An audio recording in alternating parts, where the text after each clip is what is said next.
Olá, alunos, tudo bem?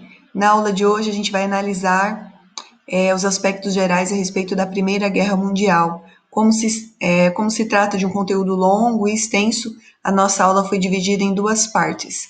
E nessa primeira parte a gente vai fazer uma introdução à Primeira Guerra Mundial, voltados mais ao cenário da Europa antes da guerra e as causas principais que levaram aí à eclosão desse grande conflito. Bom, podemos começar fazendo uma breve introdução, lembrando que a Primeira Guerra Mundial foi uma guerra travada entre dois blocos, a Tríplice Aliança, comandado por Alemanha, Áustria e Itália, e a Tríplice Entente, formada pelas nações França, Inglaterra e Rússia. Iniciou em 1914 e finalizou em 1918 com a vitória da Tríplice Entente, formada na época por França, Inglaterra e Estados Unidos, país aí que entrou no conflito em 1917. Vale lembrar que a entrada dos Estados Unidos em 1917 foi uma entrada super importante para, de fato, a Tríplice Entente conseguir vencer a Primeira Guerra Mundial. Em 1917 também, a Rússia sai do conflito para resolver uma crise interna que estava acontecendo dentro de seu território, conhecida como Revolução Russa. Foi, na verdade, a Primeira Guerra Mundial o resultado de atritos permanentes provocados pelo imperialismo, né? Aquele evento importante que vai acontecer lá no início do século XIX, entre as grandes potências europeias em momentos anteriores. Vale lembrar que esse não foi a única causa para a Primeira Guerra Mundial, mas é o início de vários conjuntos de tensões políticas entre as nações europeias. A Grande Guerra, como era conhecida, foi um conflito em escala global. Começou na Europa, envolveu os territórios coloniais da África e da Ásia e os países da América. Vale lembrar também que ela era conhecida como a Grande Guerra e ela ficou conhecida como Primeira Guerra Mundial após o evento da Segunda Guerra Mundial. Esse evento envolveu muitos países dos 5 continentes, como Alemanha, Brasil, Império Turco Otomano, Reino da Romênia, Portugal, Países Baixos, Itália, Japão, enfim. Vários países acabaram entrando nesse conflito diretamente ou indiretamente. A guerra deixou mais de 10 milhões de soldados mortos e outros 21 milhões ficaram feridos. Também 13 milhões de civis perderam a vida.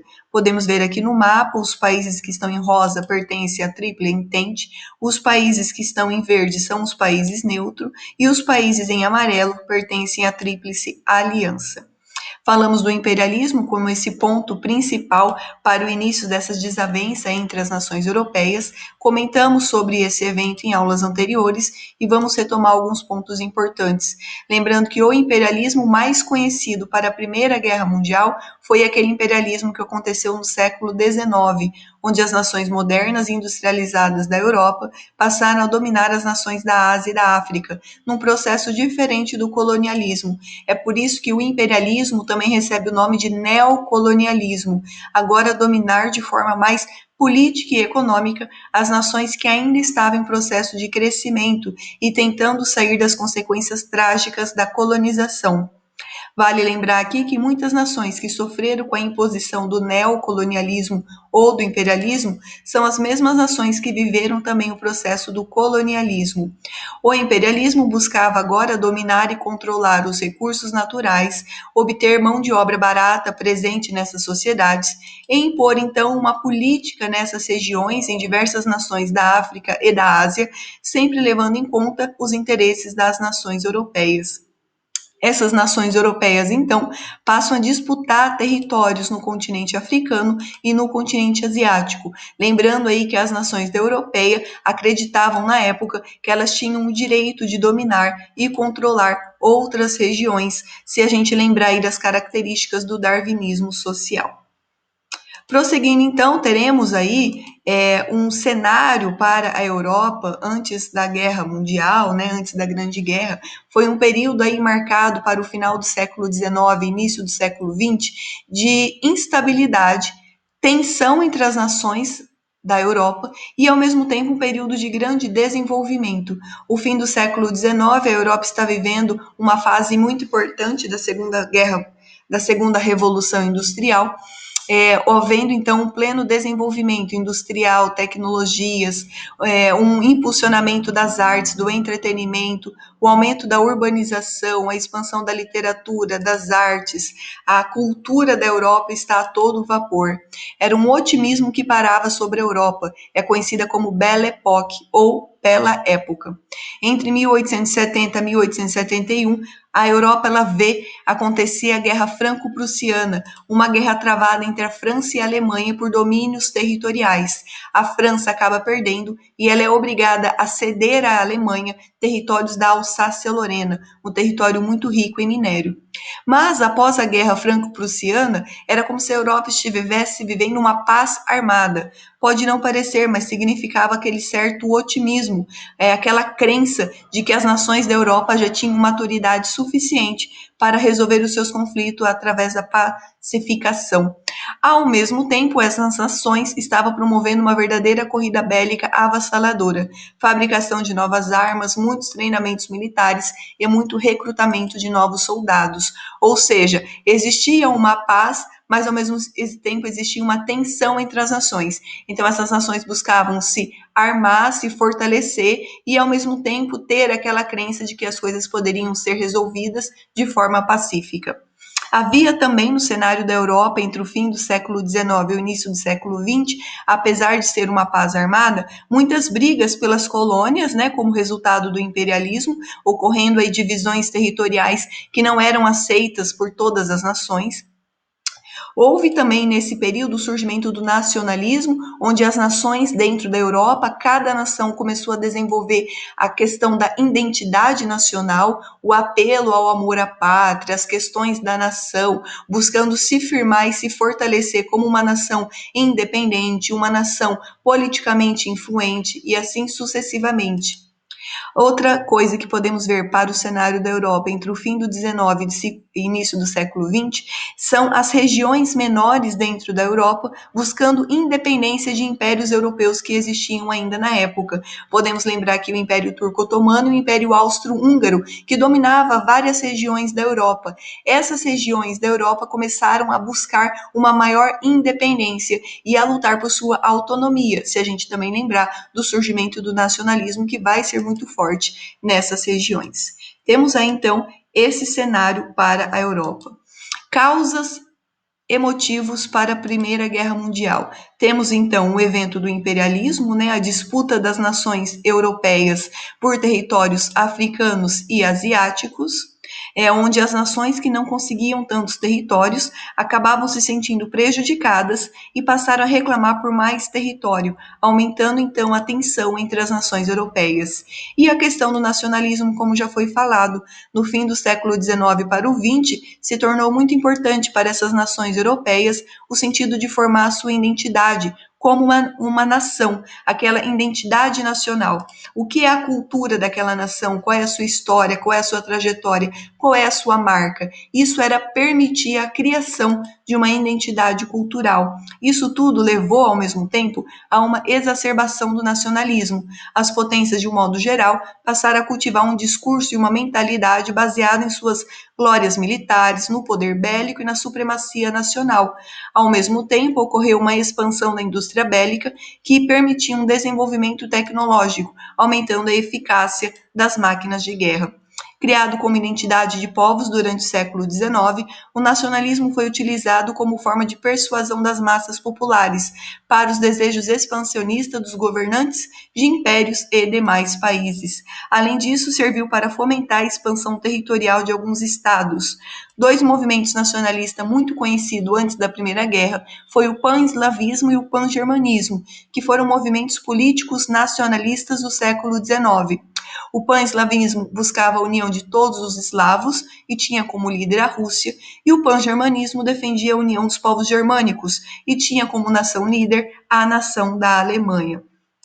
Lembrando novamente que a identidade cultural é um conceito muito válido para as nações, mas quando se forma uma identidade cultural, é muito possível que muitos cidadãos que pertencem àquela nação se sintam de fora dessa identidade cultural. Além dessa questão interna que o nacionalismo provoca, o nacionalismo exacerbado, ele promove todos os tipos de preconceito e hierarquia entre as pessoas, e esse sentido de que uma nação é melhor que a outra, por isso ela pode dominar, controlar, como estava acontecendo no imperialismo já em momentos anteriores. Outro motivo para a Primeira Guerra foi o Plano da Grande Sérvia, que tinha como objetivo estender o seu poder sobre os povos da região no centro da Europa. Todos aqueles povos que fossem descendentes de sérvios, eles tinham que estar unidos num único governo e numa única jurisdição. E a Sérvia, então, vai ter essa pretensão. Ela vai passar a afirmar a necessidade de autonomia desse povo em relação aos impérios que controlavam a região.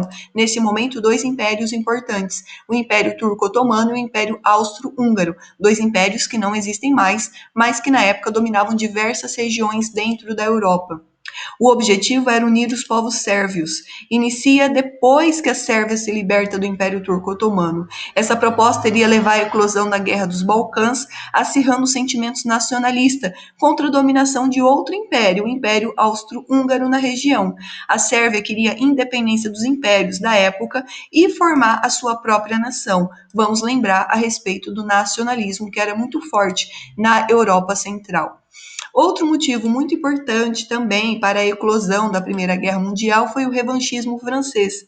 Na França, criou-se o antigermanismo como consequência da Guerra Franco-Prussiana. A derrotada França foi obrigada a entregar aos alemães as regiões da Alsácia-Lorena, uma região rica em minério de ferro, fazendo com que a França não se esquecesse dessa derrota.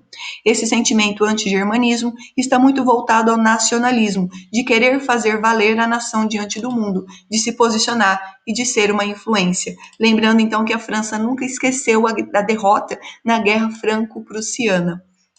O estopim para a Primeira Guerra Mundial foi a morte de Ferdinando, né, Francisco Ferdinando. Ele era herdeiro do Império Austro-Húngaro e ele estava nesse momento viajando para a região da Sérvia. A Sérvia, que tinha uma crença nacionalista muito extrema, era comandada por diversos grupos políticos extremistas e nacionalistas, acaba temendo um domínio do Império Austro-Húngaro e um desses grupos, conhecido como Mão Negra, ele acaba promovendo um atentado terrorista e acaba então assassinando Francisco Ferdinando e sua esposa na cidade de Sarajevo, capital da Bósnia, em junho de 1914. Foi o estopim para a Primeira Guerra Mundial, principalmente a respeito do nacionalismo muito presente, então, na Europa antes da Primeira Guerra.